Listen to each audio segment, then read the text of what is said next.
So far, the inexperience and youth of the Spurs really has not been a factor in this series. De'Aaron Fox does have postseason experience, along with Harrison Barnes and Luke Cornett.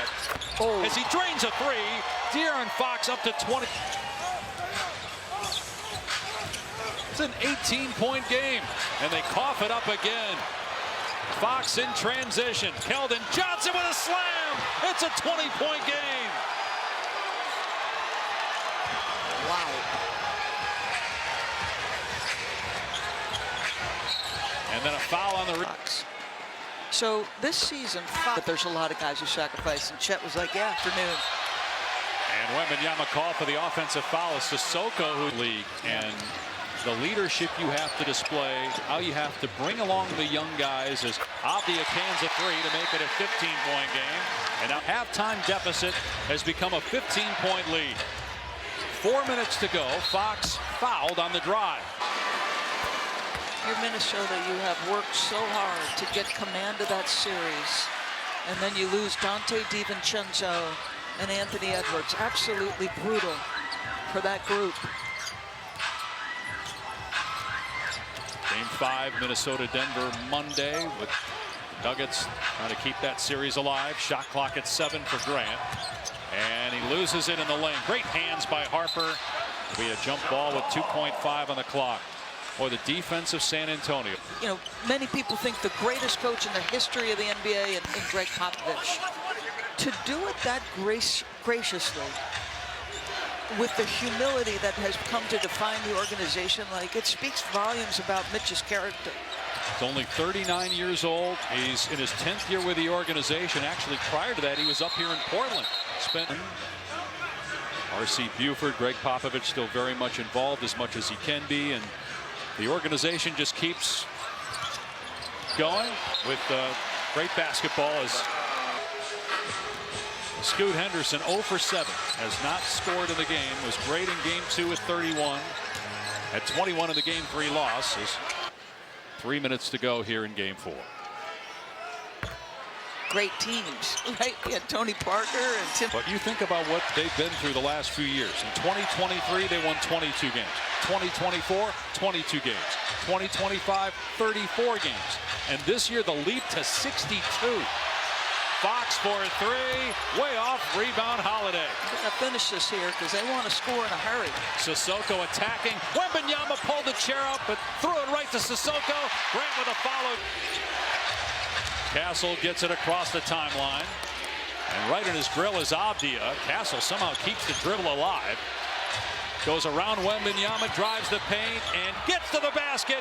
Counted and one. And then Avdia shoves Castle. Castle shoves him back. Avdia did not like the fact that Castle took the ball and put it at the chest of Avdia.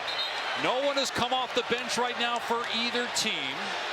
As coaches step in, technicals will be called. That's going to be will go to their respective benches. That's going to be an unsportsmanlike tech on Stephon Castle to start with. You can't, after that, put the ball into the chest of your opponent.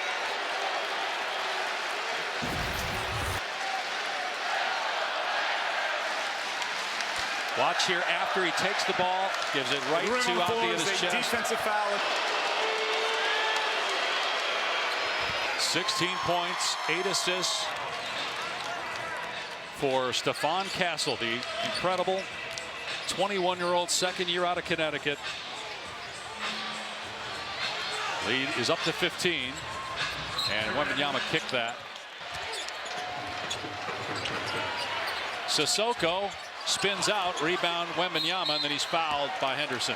What everybody's hoping for. Yeah, hoping for that Senate. So Victor Wembanyama, 3 steals. And they were down 17 in the first at halftime. And Wembanyama blocks it and takes it away. That's his 7th rejection. Now here he is on the other end. I don't know how he came up with the ball. Catches with one hand, pushed by Avdia.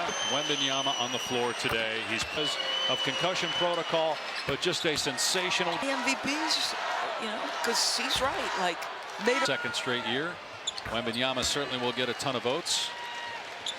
But to your point in defensive player of the year, I mean, you got Gobert and Wallace with 4. Mutombo, but you got to think he's 22 years old. He's going to win more Defensive Player of the Year awards than that, as long as he can play the 65 games necessary. He just got to 64 this year, but again, because he played in the Cup final, that he was allowed to play in only 64 as Bryant hits a three. It's a 21-point lead. And again, this team was down by 19 in the first half and 17 at halftime. 1 minute to go. This place was rocking in the first half. A lot of the Blazer fans were celebrating, thinking, all right, we're going to get another home game. There's going to be a game 6. We're going to tie this thing at 2. The Spurs came out and scored the first 13 points of the third quarter and never looked back. 71-35, the differential in the second half. Wow. McLaughlin with a floater.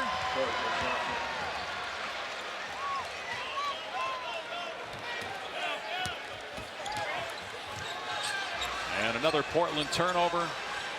18 of them tonight. 29 points off those turnovers so far for the Spurs. 28 for De'Aaron Fox, 28 points that is.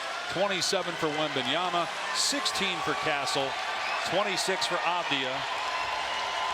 And this is the largest win in NBA playoff history by a team that trailed by 15 points or more at halftime.